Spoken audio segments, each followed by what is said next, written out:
या 4 खांबांपैकी जर शेवटचा खांब पडला तर म्हणे कलियुगाचा अंत होईल.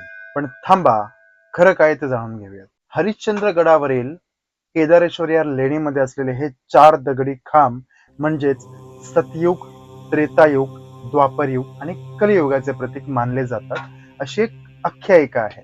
आणि असं म्हटलं जातं की प्रत्येक युग संपलं की प्रत्येक एक काम कोसळतो आणि ज्या दिवशी शेवटचा हा जो खांब उभा जो तुम्हाला दिसतोय तो ज्या दिवशी पडेल त्या दिवशी कलियुगाचा अंत हा नक्कीच आहे. रोमहर्षक आहे सगळं, पण इतिहासामध्ये याला कुठेच ठोस पुरावा मात्र नक्कीच नाही. पण जर ही फक्त एक जर लोककथा असेल तर मग या मंदिरामागचं खरं रहस्य काय आहे? समुद्र सपाटीपासून जवळजवळ 4670 फूट उंच असलेल्या या हरिश्चंद्रेश्वर या मंदिरामध्ये मला सांगा, एवढ्या वरती या मंदिरामध्ये जाण्यासाठी आत्ताच्या काळात तासून तास ट्रेक करून जावं लागतं.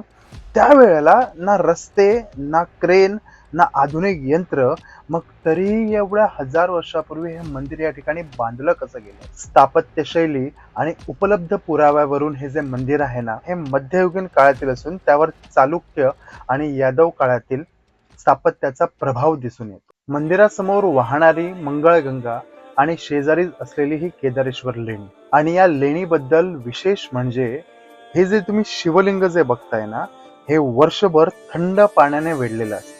आणि सह्याद्रीच्या कडांमध्ये उभे असलेले हे अद्भुत मंदिर 4 खांबाची कथा खरी असो किंवा लोककथा, पण या दुर्गम ठिकाणी इतकं अद्भुत स्थापत्य उभारणाऱ्या लोकांची कल्पकता आणि त्यांच्या कारागिरीची साक्ष मात्र नक्कीच देते. म्हणून प्रश्न फक्त हे 4 युग दाखवणाऱ्या 4 खांबांचा नाही, हे प्रश्न आहे हजारो वर्षांपूर्वी हे जे मंदिर समुद्र सपाटीपासून इतक्या वर कशा पद्धतीने आणि कसं बांधलं गेलं असेल. लोककथा एक गोष्ट सांगते, इतिहास दुसरी, पण सत्य काय आहे हे फक्त दगडांनाच माहिती आहे. पुढच्या व्हिडिओमध्ये पाहणार आहोत आपण महाराष्ट्रातलं एक असं मंदिर जे पुणे जिल्ह्यामध्ये एकदम मध्यावरती येतं आणि बऱ्याच लोकांना या मंदिराबद्दल माहिती नाही, कारण ते मंदिर हे पाताळात आहे. भेटूया पुढील व्हिडिओमध्ये.